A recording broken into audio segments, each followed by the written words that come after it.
शिवसेना खासदार संजय राऊत यांनी आज पत्रकार परिषद घेतली। त्यात ते म्हणालेत की शिंदे गटाने शिवसेनेच्या बाहेर पडायचे रोज नवीन कारणे दिलीत। कधी म्हटले की हिंदुत्वासाठी बाहेर पडलो, तर कधी राष्ट्रवादी पक्ष निधी देत नव्हता म्हणून बाहेर पडलो, तर कधी सांगितले की पक्षातील नेते हस्तक्षेप करीत होते म्हणून या बंडखोरीचा निर्णय घेतला। राऊत असेही म्हणालेत, ते आजही आमचे आहेत आणि आजही एका नात्याला बांधले गेले आहेत, पण बंडखोरीचं नेमकं कारण काय यावर त्यांनी एकमत सांगावं। बंडखोरांना आव्हान करीत ते पुढे म्हणतात की शिवसेना आजही खंबीर आहे। 40 लोकांमुळे एक कपचा सुद्धा उडालेला नाही। शिवसेना पूर्णपणे जमिनीवर आहेत। भविष्यात महाराष्ट्राला तसेच देशालाही हे दाखवून देऊ, असे राऊतांचे ठाम मत आहे। कायदेशीर पेचामध्ये त्या सापडल्या होत्या मधल्या काळामध्ये। अशा वेळेला तिकडे पार्लमेंटला माणूस हजर पाहिजे, उपस्थित पाहिजे, चीफ व्हीप म्हणून, गटनेते म्हणून। विनायक राऊत आहेतच, पण चीफ व्हीपची फार गरज असते अशा वेळेला। काही व्हीप काढायचे असतात, काही आदेश काढायचे असतात। त्याच्यामुळे मग हा सगळ्यांशी बोलून घेतलेला निर्णय आहे उद्धवजींनी, त्यानुसार त्याची अंमलबजावणी झाली। तर आपल्या जे शिवसेनेचे जे 9 नेते होते त्यापैकी एक असलेल्या आनंद अडसूळ यांनी देखील का राजीनामा दिलेला आहे। ठीक आहे, ठीक आहे, त्यांच्या राजीनाम्याचं वृत्त आम्ही पाहिलेलं आहे। त्यांच्यावर सुद्धा गेल्या काही दिवसापासून किंवा महिन्यापासून ईडीने कारवाई केल्याचं वृत्त आम्ही वाचत होतो। त्यांच्या घरावर सुद्धा ईडीच्या धाडी त्या काळात पडल्या होत्या। त्यांच्या संदर्भात सुद्धा ईडीकडून अनेक बातम्या पसरल्या जात होत्या। भारतीय जनता पक्षाकडून ईडी आणि अडसूळ यांच्या संदर्भातल्या काही बातम्या येत होत्या। पण आज मी वृत्तपत्रात वाचले, त्याच्यावर त्या पक्षप्रमुखांची आम्ही चर्चा करू। हिंदी में जानना चाहेंगे आनंद क्या कि इस्तीफा दिया है, ऐसा मैंने मीडिया के माध्यम से सुना है और पढ़ा है। आनंदराव अडसूळ जी के बारे में भी मैंने 1 साल से देख रहा हूँ। उनके ऊपर ईडी की कार्रवाई चल रही थी और अडसूळ जी बोल रही थी कार्रवाई गलत है, फिर भी उनको दबाने की कोशिश चल रही है। उनके घर पर रेड्स भी हो गई, उनके ऊपर कठोर कार्रवाई करने का ईडी का प्रयास था, ऐसे बोल रहे थे। हमने अखबार में पढ़ा है। भारतीय जनता पार्टी के कुछ नेता तो उनको अरेस्ट करने की बात कर रहे थे ईडी के माध्यम से। इस प्रकार के दबाव बहुत से नेताओं पर है। आज मैंने आपके माध्यम से देखा कि अडसूळ जी ने इस्तीफा दिया। सर, जितेंद्र नवलानी यांची एसआयटी चौकशी तर थांबवण्यात आलेली आहे। हा सर, खूप मोठा आज सकाळी मुंबई पोलिसांनी याच्यामध्ये चौकशी चालू होती, एसआयटी चौकशी ती थांबवलेली आहे। असं जर असेल तर ते दुर्दैव आहे।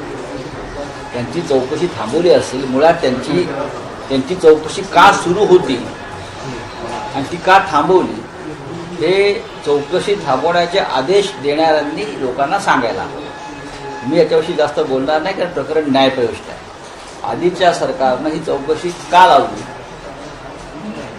त्याच्या मागची कारणं काय होती हे पाहायला हवं होतं। मी त्याच्यावर जास्त या क्षणी बोलत नाही, मी माहिती घेऊन बोलतो। 77 झालं, याचा इफेक्ट वाटतो। मी याच्याविषयी आता बोलणार नाही, मी माहिती घेऊन बोलतो। हिंदी में जानना चाहेंगे नवलानी।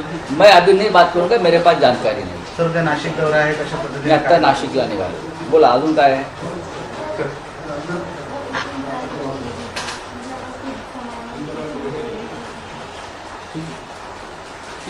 शिंदे गटाचे आमदार म्हणतात की आम्ही तुमच्यामुळे बाहेर पडला, तुमचं संपूर्ण टीका करणार। हा महत्वाचा प्रश्न, जो अपेक्षा या प्रश्नाची गरज आहे।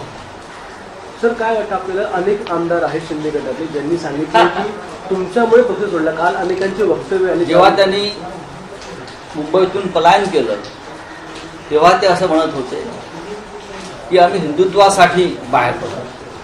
पहिल्या दिवशी की हिंदुत्व अडचणी दलामुळे आम्ही बाहेर पडलो। दुसऱ्या दिवशी त्याने सांगितलं की राष्ट्रवादी काँग्रेस पक्ष निधी देत नव्हता म्हणून आम्ही बाहेर पडलो। तिसऱ्या वेळेला त्याने सांगितलं की पक्षातले काही लोक हस्तक्षेप करत होते आमच्या विभागात म्हणून आम्ही बाहेर पडलो। आणि चौथ्या वेळेला ते माझ्याविषयी सांगतायत। नक्की त्यांनी पक्ष का सोडला, तर पक्ष म्हणजे बंडखोरी किंवा हा जो काय त्यांची जी काय त्यांनी पाऊल उचलले ते का उचलले यासाठी त्यांनी एक स्वतःची कार्यशाळा घेतली पाहिजे। आजही ते आमचे आहेत. आजही एका नात्याने आम्ही बांधले गेलेलो आहोत.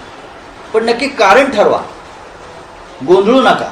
माझं असं म्हणणं आहे की कन्फ्यूज मत होना आप, लोगों को गुमराह मत करना. आप एक बार तय कर लीजिएगा, तुम्ही ठरवा की तुम्ही नक्की का गेलेला आहात. राष्ट्रवादीने निधी दिला नाही म्हणून गेलात, हिंदुत्वासाठी गेलेला आहात. जर तुम्ही हिंदुत्वासाठी गेला असाल तर 2014 साली भारतीय जनता पक्षाशिवाय आपण हिंदुत्वाच्या मुद्द्यावरच निवडून आलो होतो. आणि हिंदुत्व आमचं मजबूत असताना सुद्धा ज्या भारतीय जनता पक्षानं आमची युती तोडली, तेव्हा यातल्या लोक कोणीच काही बोलले नाही. मग हिंदुत्व कोण? 2019 साली याच हिंदुत्ववादी भारतीय जनता पक्षानं हिंदुत्ववादी शिवसेनेला दिलेला शब्द फिरवला, म्हणून आमच्यावरती ही वेळ आली. तेव्हा तुमचं हिंदुत्व कुठे? आदित्य ठाकरे असतील, पक्षाचे इतर लोक असतील, त्यांच्यावरती अशा प्रकारचे आरोप करून आम्ही त्यांच्यामुळे पक्ष सोडला, ह्यांच्यामुळे पक्ष सोडला, संजय राऊतांमुळे पक्ष सोडला, निधी मिळाला नाही म्हणून पक्ष सोडला, नक्की काय? तेव्हा या जे लोक आहेत त्यांची कार्यशाळा त्यांच्या प्रमुख लोकांनी घेतली पाहिजे आणि नक्की कारण कोणतं याच्याविषयी त्यांनी एकमत त्यांनी केलं पाहिजे. मी स्वतः व्यक्तिशः कधीही सरकारी कामात पडलो नाही, हे सगळ्यांना माहिती आहे. संघटनेच्या कामातच मी आहे, सामनाचं काम करतो, पक्षाची भूमिका मांडतो. मुख्यमंत्र्यांच्या आसपास मला तुम्ही फार क्वचित पाहिलं असेल, ते पण संघटनात्मक काम असेल तरच. मंत्रालय असेल, विधान भवन असेल किंवा इतर शासकीय कामा जागा असतील, संजय राऊत तुम्हाला कधीच दिसणार नाही. त्याच्यामुळे माझं त्यांना आव्हान आहे सगळ्या माझ्या त्या आमच्या जुन्या सहकाऱ्यांना, गोंधळू नका. तुम्ही का गोंधळलेला आहात मला माहिती आहे, तुमची मानसिक अवस्था मला माहिती आहे. आता काल संजय राठोड बोलत होते असं ऐकलं मी, माझ्यामुळे पक्ष सोडला. आदल्या दिवसापर्यंत माझ्यावर बसले होते. संदीपान भुमरे जेव्हा मंत्री झाले तेव्हा सामना कारल्यात येऊन त्यांनी लोटांगण घातलं माझ्यासमोर प्रेमानं. साहेब तुम्ही होतात म्हणून हे सरकार आलं आणि आम्ही मंत्री झालो, हे सांगणारे संदीपान भुमरे सामना कार्यालयात. वाटल्यात त्याचं व्हिडिओ फुटेज असेल तर काढायला लावतो मी, सगळं आहे. संजय राठोड यांच्यावरच्या संकटामध्ये उद्धव ठाकरे कसे ठामपणे उभे राहिले हे सगळ्यांना माहिती आहे पडद्यामागे. ठीक आहे, बोलने दो, जो बोलना है उनको करने दो. आमचं मन साफ आहे, उद्धवजींचं मन साफ आहे. आम्ही स्वच्छ मनाने काम करतो. कोणावरती काही भन्नाट आरोप करायचे की शरद पवारांमुळे शिवसेना संपत आहे. अर्धे लोक पवार साहेबांच्या पक्षातनंच आमच्याकडे आलेले आहेत ना, आणि त्यांचं नेतृत्वच मानणारे लोक होते. एक लक्षात घ्या, शिवसेना खंबीर आणि मजबूत आहे. हे 40 लोक किंवा जे कोणी गेलेत त्यांच्यामुळे शिवसेनेचा एक कप्चा सुद्धा उडालेला नाही. जमिनीवर आहे शिवसेना पूर्णपणे. आणि भविष्यात जेव्हा निवडणुका होतील तेव्हा हा मतदार आणि जनता सुद्धा शिवसेनेच्या मागे ठामपणे उभे आहे. हे महाराष्ट्राला आम्ही दाखवून देऊ, देशालाही दाखवून देऊ. यातून जर त्यांचा मनाचा गोंधळ उडाला असेल तर तो त्यांचा प्रश्न. सर हिंदी में बोल दें, बताइए क्या है ये मतलब किस वजह से इन्होंने छोड़ा बोल रहे हैं? देखिए, एक बार ये जो सब हमारे एमएलए है, विधायक है, जो हमारे एक जमाने के बहुत ही नजदीक के साथी थे, आज भी है, हम मानते हैं उनको. तय करना चाहिए कि किस वजह से वो लोगों ने पार्टी छोड़ी. 10 दिन एक नया कारण होता. पहला कारण आया हिंदुत्व के मुद्दे पर छोड़ दिया पार्टी. फिर आया कि एनसीपी की तरफ से हमें फंड्स नहीं मिलता था विकास का, डेवलपमेंट का. फिर तीसरा कारण आया कि मुख्यमंत्री हमें मिलते नहीं थे. फिर चौथा कारण आ गया कि कुछ लोग पार्टी के हस्तक्षेप करते थे हमारे विभागों में. और पांचवा छठा कारण आता जाएगा कुछ ना कुछ. बात ऐसे है कि एक बार आप लोग बैठो, सब लोग रात को बैठो, दिन को बैठो, अपने तरीके से बैठो और एक कारण जनता के सामने लाओ कि इस कारण से हमने पार्टी को अलविदा कहा. ये 10 दिन नया कारण मत ढूंढो. आप कंफ्यूज है और आप क्यों कंफ्यूज है मुझे मालूम है, हमें मालूम है कि इतने होने के बावजूद पार्टी नहीं टूटी है और महाराष्ट्र का और शिवसैनिकों का मनोबल नहीं टूटा है.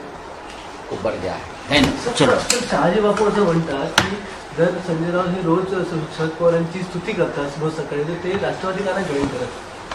आपण कुठून आलात आपण शिवसेनेत कधी आलात मला शहाजी बापूंना मी कधी भेटलो का मला आठवत नाही तुमचे मोदी साहेबच स्तुती करतायत ना पवार साहेबांची या देशातला कोणता नेता पवार साहेबांच्या कार्याविषयी बोलत नाही त्यांच्या कामाविषयी बोलत नाही त्यांच्या अनुभवाविषयी बोलत नाही बारामतीमध्ये येऊन स्वतः नरेंद्र मोदी असतील नितीन गडकरी असतील भाजपाचेच लोक त्यांची जास्त कौतुक करतात आणि ते कौतुकास्पदच व्यक्तिमत्व आहे महाराष्ट्रातल्या आपल्या नेत्याचं आम्ही कौतुक नाही करायचं राष्ट्रीय स्तरावर तर कोणाचं कौतुक करायचं